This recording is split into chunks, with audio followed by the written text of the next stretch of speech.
할렐루야. 오늘도 말씀을 묵상하며 기도로 하루를 여는 모든 성도님의 삶 가운데 하나님의 은혜와 공급하시는 힘이 충만하시기를 축원합니다. 오늘 우리가 함께 읽을 말씀은 신약성경 갈라디아서 5장 1절 말씀 한 절입니다. 신약성경 307페이지 갈라디아서 5장 1절 말씀입니다. 그리스도께서 우리를 자유롭게 하려고 자유를 주셨으니 그러므로 굳건하게 서서 다시는 종의 멍에를 매지 말라. 아멘. 네, 오늘 이 말씀을 가지고 우리를 자유케 하신 세 가지, 이런 제목을 가지고 함께 말씀을 나누며 은혜를 향하기를 원합니다. 모든 사람들은 자유를 꿈꿉니다. 그래서 세상 사람들도 또 믿는 사람들도 동일하게 자유함을 원하죠. 한 목사님의 간증을 듣게 되었는데요. 목사님이 목사가 되기 전에 신앙이 없던 그 시절에 부모님 밑에서 너무나 이렇게 눌리는 생활을 했기 때문에 자유를 갈망했다고 합니다.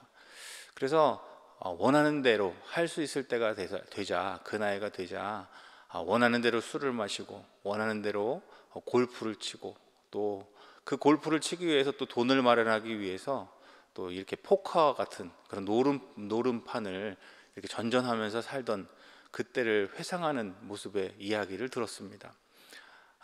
자유를 추구해서 자유를 이렇게 어떻게 하면 자유할 수 있을까, 그런 삶을 살았지만 그 결국은 중독이라는 것에 빠질 수밖에 없었다는 그런 고백을 했습니다. 세상의 자유는 그런 것 같습니다. 우리는 자유하면 모든 것을 할 수 있는 그런 것을 원합니다. 그래서 그런 삶을 꿈꾸고 그런 삶에 도전하지만 결국엔 모든 것을 할 수 있는 그것에 무너져서 그 다른 모든 것이 나를 묶어버리고 나를 가두는 그런 중독에 빠질 수밖에 없는 그런 연약한 존재가 오늘 우리가 아닌가 생각합니다. 그런 면에서 그리스도인의 자유는 무엇일까요? 하나님께서 예수님을 보내셔서 십자가에 못 박게 하시고 그 죄를 해결하시면서 우리를 자유케 하신 세 가지를, 그런 은혜를 주셨습니다. 오늘은 그 세 가지를 나누면서 함께 주시는 은혜를 향하기를 원합니다. 먼저 첫 번째로 죄로부터의 자유입니다. 모든 사람은 죄인입니다. 이렇게 말하면 내가 이렇게 평생 법 없이도 그런 모습으로 살아왔는데 무슨 죄를 지었는가, 그런 말씀을 하시는 분들이 계세요. 제가 병원에서 신방을 하다가 한 할머니를 만나게 돼서 전도를 했습니다. 그 할머니가 제가 성경책을 들고 다니는 것을 보시고는 뭔데 그렇게 소중하게 들고 다니고 무슨 말을 하고 다니는지 궁금하다며 이야기를 걸어오셨습니다.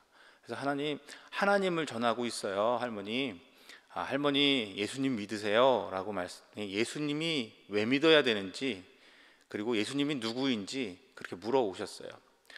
예수님은 우리 죄를 해결해 주신 분이세요. 그랬더니 그 할머니가 아까 말씀드린 대로 내가 무슨 죄가 있다고 그래, 그렇게 말씀을 하시는 거예요. 제가 이렇게 질문을 했습니다. 할머니, 만약에 할머니 이전에 낳은 자녀들을 잃어버리셨어요. 그리고 오랜 세월이 지나서 만났는데 할머니 자녀들이 할머니에게 나는 엄마가 없다, 당신은 나의 엄마가 아니다 라고 말하면 그것은 죄일까요? 라고, 죄가 아닐까요? 라고 물었습니다. 할머니의 대답은 당연한다든지 그것은 죄라고 말씀하셨어요. 하나님 앞에서 모든 사람이 가진 죄가 바로 그것이다. 저는 그렇게 말하면서 주님을 전했던 기억이 있습니다. 그것뿐만이 아니라 우리 모두는 스스로 하나님께서 주신 양심에 따라 스스로가 죄인인 것을 알게 됩니다. 그래서 자책이라는 것을 하게 되죠. 하나님은 우리의 그 본래적인 죄뿐만 아니라 우리 안에 그 죄책감까지도 해결해 주시는 그런 은혜를 주셨습니다. 그것이 바로 죄로부터의 자유입니다. 어거스틴이 이렇게 말했습니다. 우리 앞에 있는 우리 자신의 죄를 인식하지 못하면 우리 앞에 하나님의 은총이 없을 것이다. 죄를 깨닫는 것은 무엇보다 중요합니다. 우리가 죄인이라는 것을 깨달을 때 회개하게 되고 거기서 하나님의 은혜를 발견하고 다시 하나님의 자녀가 되기 때문입니다. 그런데 어떤 사람들은 죄가 해결받은 그 이후에도 죄책감 때문에 괴로워하는 분들이 참으로 많습니다. 대표적으로 율법 안에서 정말 열심을 가졌던 사람들이 그렇습니다. 바울이 그러했고, 마틴 루터가 그러했고, 어거스틴이 그러했습니다. 다 우리가 아는 사람들입니다. 그리고 누구보다도 열심히 신앙생활을 하려고 했던 사람들입니다. 근데 그들을 자꾸 무너뜨렸던 것은 그들이 죄를 해결받았다고 하시는데 그것이 믿어지지 않는 겁니다.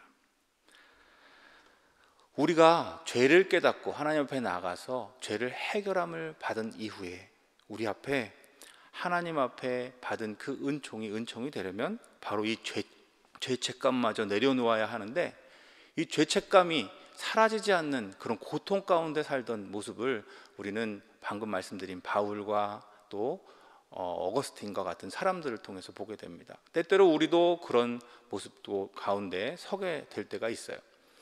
나는 하나님을 믿는데 왜 자꾸 같은 죄를 반복하여 짓는지, 이런 절망으로 우리를 무너뜨리려고 하는 것이 바로 사단의 시도입니다.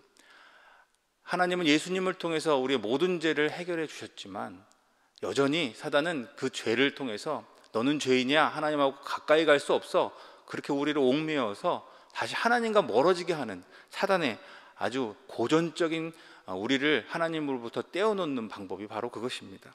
그러나 오늘 다시 한번 이 말씀을 통해서 우리가 그로부터 자유함을 받았다는 것을 다시 한번 믿을 수 있게 되기를 간절히 원합니다. 오늘 갈라디아서 5장 1절에서 그리스도께서 우리를 자유롭게 하려고 자유를 주셨다 그랬습니다.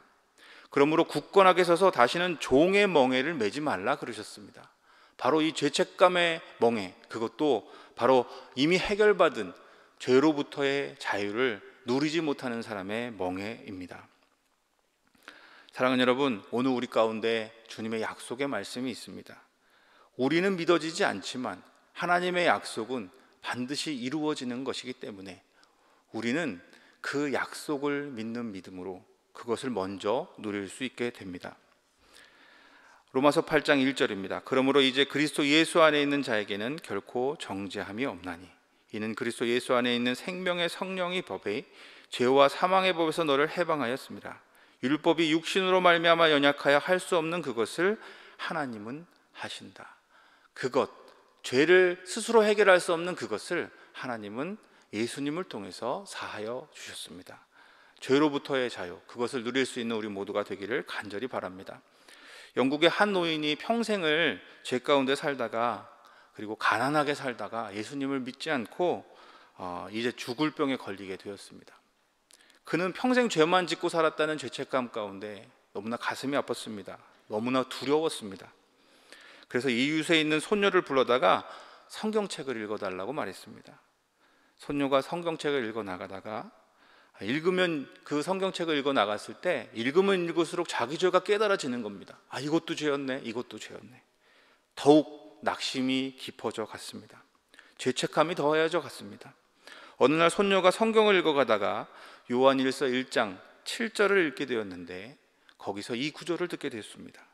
그 아들 예수의 피가 우리를 모든 죄에서 깨끗하게 하실 것이요. 그 구절을 읽는데 노인이 깜짝 놀랐습니다. 그리고 그런 말씀이 거기 있니? 다시 한번 읽어다오. 소녀가 또 한 번 읽었습니다. 또 한 번 읽어라. 또 한 번 읽었습니다. 그런 말씀이 정말 있니? 예, 여기 있어요. 분명히 기록되어 있어요. 그럼 내 손가락을 그 말씀에 대다오. 그 아들의 피가 우리 모든 죄에서 깨끗하게 하실 것이요. 얘야, 내가 이 말씀을 믿고 죽었다고 모든 사람에게 전해다오. 사랑하는 여러분, 이것이 진정 진리인 말씀을 통해서 이 죄로부터의 자유를 얻은 사람의 고백인 줄로 믿습니다. 오늘 이 고백 가운데 우리가 든든히 서서 다시는 죄책감으로부터, 우리를 하나님으로부터 떼어놓으려 하는 그 사단의 괴계로부터 자유할 수 있는 은혜가 있기를 간절히 원합니다. 두 번째는 죽음으로부터의 자유입니다. 죄가 있는 모든 사람은 죽음을 숙명적으로 맞이할 수밖에 없습니다. 왜냐하면 성경에 하나님의 말씀으로 죄의 싹은 사망이라고 기록되어 있기 때문입니다. 그래서 모든 사람은 죽기를 두려워합니다. 죽음 이후에 하나님 앞에 설 그것을 두려워하고 죽음 이후에 자신이 받게 될 벌을 두려워합니다. 그러나 이미 하나님으로부터 예수님을 통해서 죄를 해결받은 우리는 더 이상 죽음을 두려워할 필요가 없게 되었습니다.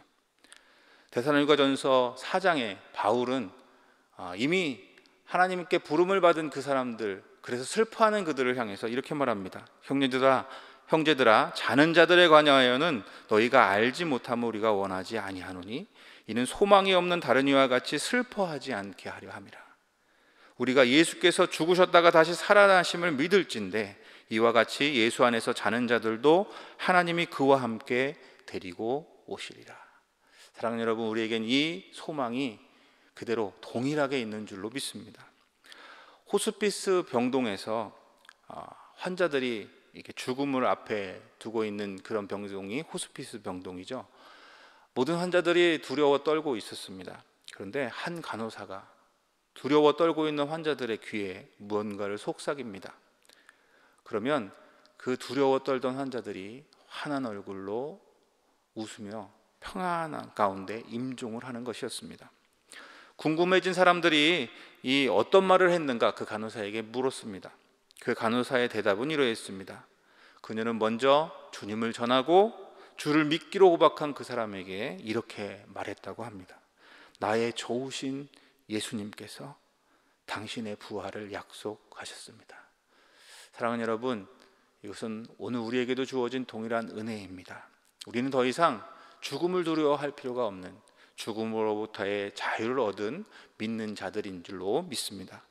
그 은혜를 함께 누릴 수 있는 모든 성도가 되기를 간절히 원합니다. 마지막으로 세 번째, 우리는 판단으로부터의 자유를 얻었습니다. 예수님이 오셔서 우리 가운데 이루어놓으신 또 하나의 놀라운 자유입니다. 다른 말로 하면 맡길 수 있는 자유가 아닐까 생각합니다.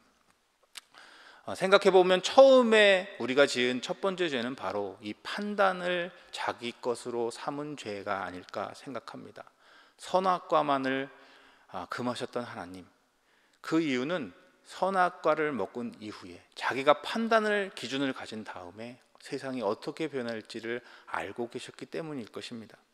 그런데 이미 아담과 하와 이후에 우리는 그 판단의 선악과를 늘 따먹고 살고 있는 것 같습니다. 우리 눈에 보기에 좋은 것은 좋은 것이고 우리 눈에 보기에 나쁜 것은 나쁜 것이다, 이렇게 판단하는 우리 스스로가 그 판단 가운데 자유할 수 없음을 성경은 이미 말하고 있습니다. 그래서 예수님은 판단하지 말라, 예수님께서 오실 때까지 아무것도 판단하지 말라 말씀하셨습니다. 그것을 아무도 받아들일 수 없지만 믿는 자는 이제 그것을 받아들일 수 있습니다. 판단할 때 우리는 서로 대적하여 교만하여집니다. 그 결과 경쟁하게 되고 갈등하게 되고, 그러다 보면 내가 이만큼을 했는데 그것보다 못한 사람은 못한 사람이 되고 더 많이 한 사람은 나보다 더 우월한 사람과 같이 되어버렸습니다. 그런데 믿는 자는, 주를 믿는 자는 이제 그 모든 판단으로부터 자유하게 되었습니다. 이제 세상이 나를 어떻게 말하는가, 사람들이 나를 어떻게 말하는가가 아니라 하나님이 나를 어떻게 말씀하시는가, 거기에만 우리가 우리의 삶의 모든 것을 걸어야 할 줄로 믿습니다. 판단으로부터의 자유, 그것은 맡길 수 있는 자유입니다. 지금까지 우리 하나님께서 예수님을 통해서 베풀어 주신 세 가지 자유를 살펴보았습니다. 주님은 예수님을 통해서 우리를 죄로부터 자유하게 하셨고, 예수님이 죽었다 살아나시는 부활을 통해서 죽음으로부터 자유하게 하셨고, 그리고 다시 모든 판단의 주권을 주께 드리는 그 믿음을 허락하심으로 인해서 판단으로부터의 자유를 허락하셨습니다. 오늘 이 아침 주께서 우리에게 베푸신 그 자유 가운데 기쁨의 삶을 살아갈 수 있는 모든 성도 되시기를 주님의 이름으로 축원합니다. 기도하시겠습니다. 사랑의 주님, 주의 은혜로 헤어나올 수 없는 죄의 사실로부터 우리를 자유케 하심에 감사를 드립니다. 먼저 죽으시고 부활의 첫 열매가 되셔서 그 부활의 기쁨으로 우리를 소망 가운데, 죽음을 이긴 자의 그 기쁨 가운데 서게 하시니 감사합니다. 하나님, 그 은혜를 잃어버리지 않는 우리 모두가 되게 하여 주시옵소서. 그 은혜를 누리는 자로서 주께 모든 판단의 주권을 맡김으로 인해서 우리가 우리의 어리석은 그 판단으로 묶여지지 않게 도와주시고, 누군가를 미워하며 괴로워하는 삶이 아니라 우리를 용서하신 그 주님의 마음으로 모든 것을 주께 맡기며 그 모든 미움으로부터 자유할 수 있는 그런 기쁨 가운데 살아갈 수 있는 우리 모두가 되게 하여 주시옵소서. 주께서 우리에게 허락하신 그 세 가지 자유를 모두 누리며 주께 기쁨의 감사의 찬송을 부르고 살게 하실 주님을 찬양하며 사랑해 준 예수님의 이름으로 간절히 기도합니다. 아멘.